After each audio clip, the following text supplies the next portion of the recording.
નમસ્કાર મિત્રો, આજના વિડીયોમાં તમારું સ્વાગત છે।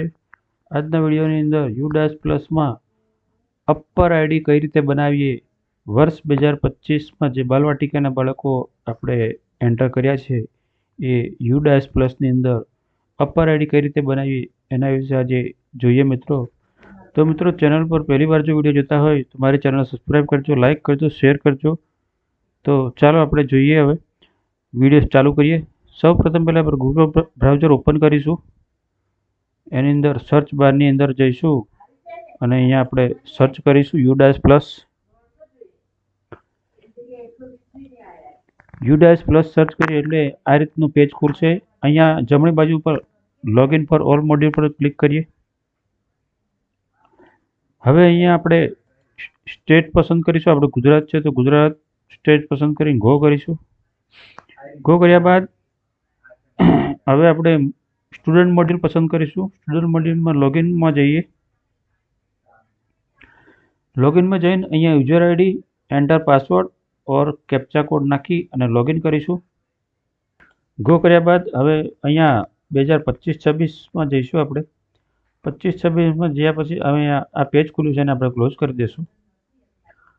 સૌ પ્રથમ પહેલાં આપણે અપર મોડ્યુલમાં જઈશું અને ક્લાસ પસંદ કરીશું બાલવાટિકા, અને અહીંયા એ પસંદ કરીશું અને ગો કરીશું। તો અહીંયા બાલવાટિકાના જે બાળકો છે આપણે બતાવે છે। અહીંયા જમણી બાજુ જનરેટ બટન છે, એ જનરેટ બટન પર ક્લિક કરવાનું છે। મિત્રો, એના પહેલાં બાળકનું સ્ટેટસ આપણે જાણી લેવાનું છે। MBU સ્ટેટસ છે કેવી રીતે એ આપણે અહીંયા જોઈએ। એના અપર આઈડી જનરેટ કરતાં પહેલાં બાળકનું આધાર અને યુડાસની અંદર નામ મેચ છે કે નહીં એ આપણે જોઈએ।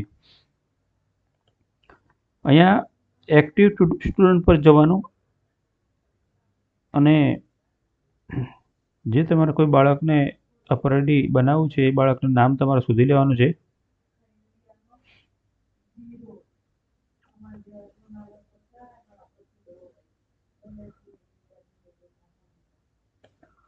અહીંયા મેં બાળક લીધું છે નિતેશ શૈલેષ રાઠવા। એમાં આપણે તો યુડાસની અંદર પણ કેવું છે કે નામ પહેલાં નાખ્યું, પછી વાલીનું નામ ને છેલ્લે અટક નાખી છે। પણ આધારની અંદર શું છે કે અટક પહેલાં છે અને નામ છે અને વાલીનું નામ છેલ્લે છે। તો અહીંયા આધાર તો વેરીફાઈ છે, પણ આ બંને નામની અંદર મિસમેચ છે, એટલે આધાર આપણે અપર આઈડી જનરેટ થાય નહીં। તો એને આપણે અહીંથી પેન નંબર છે, પેન નંબરને કોપી કરી લઈએ। એને આપણે સુધારવું પડશે। આ પેન નંબરને કોપી કરી લીધો। કોપી કર્યા બાદ તમારે જવાનું છે સ્ટુડન્ટ નેમ અપડેટ, અને અહીંયા સ્ટુડન્ટ પેન તમારે પેસ્ટ કરવાનો છે। પેસ્ટ કર્યો અને ગો કરીશું। ગો કર્યા બાદ તમારે અહીંયા જોવાનું છે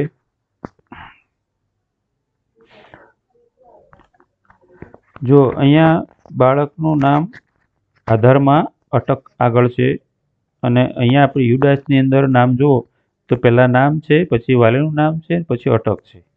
તો આ બંને નામમાં મિસમેચ થાય છે, એટલા માટે આપણું અપર આઈડી જનરેટ થાય નહીં। આપણે અહીંયા આધારમાં નામ છે એ આધારનું નામ પ્રમાણે આપણે યુડાસમાં સુધારવાનું છે।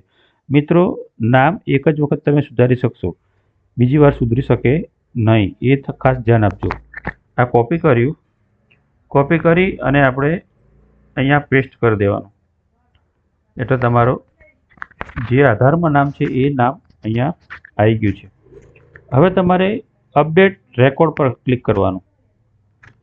જન્મ તારીખ તો બરાબર છે, બધું જ બરાબર છે।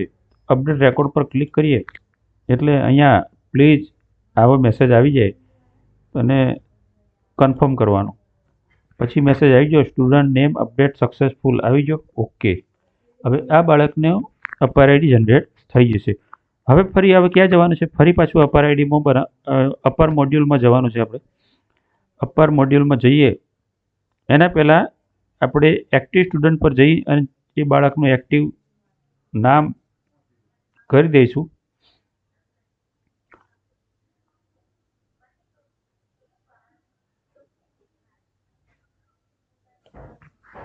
વેલિડ આધાર ફોર્મ યુઆઈડી અહીંયા વેલિડ કરીએ, કન્ફર્મ કરીએ અને આઈ એગ્રી એટલે આ વેલિડ થઈ ગયું આધાર. હવે એનો અપર આઈડી બની જશે. હવે અપર મોડ્યુલમાં જઈએ. અપર મોડ્યુલમાં જઈ અને અહીંયા બાલવાટિકા પસંદ કરીશું. અહીંયા ક્લાસ એ પસંદ કરીશું અને ગો કરીશું. હવે અહીંયા બાળકનું નામ શોધીશું. બાળકનું નામ ક્યાં છે તે રઠવા નીતેશભાઈ શૈલેષભાઈ રહ્યું. અહીંયા આપણે જનરેટ પર જઈએ. જનરેટ પર જઈ અને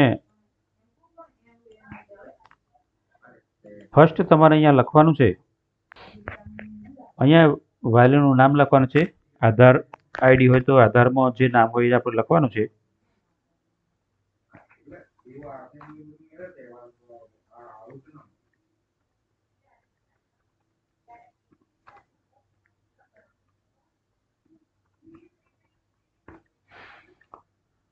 અહીંયા તમારે સિલેક્ટ કરવાનું છે એ છોકરાના ફાધર છે, બરાબર. અને અહીંયા સિલેક્ટ કરવાનું છે ડોક્યુમેન્ટ કયું છે તે કોઈ આધાર. હવે તમારે અહીંયા આધાર નંબર નાખવાનો છે. એના ફાધરનો જે આધાર નંબર છે એ આધાર નંબર તમારે નાખવાનો છે. અહીંયા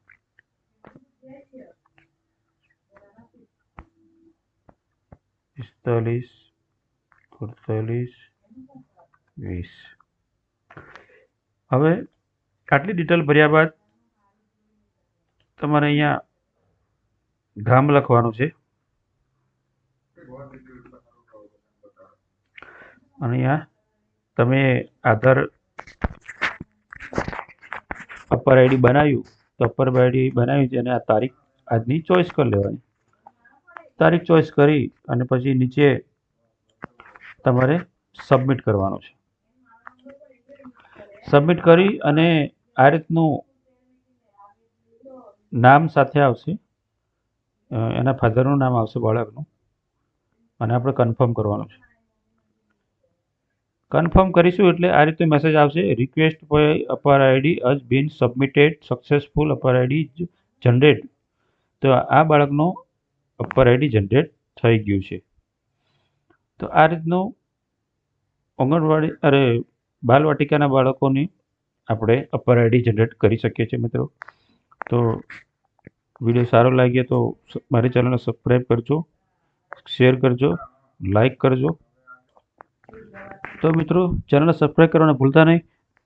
ચેનલ સબસ્ક્રાઈબ કરશો તો આવી રીતે ઓનલાઈનના વિડીયો તમને જોવા મળશે મિત્રો. મારી નોટિફિકેશન તમને મળી જશે. Thank you. આભાર. Bye by.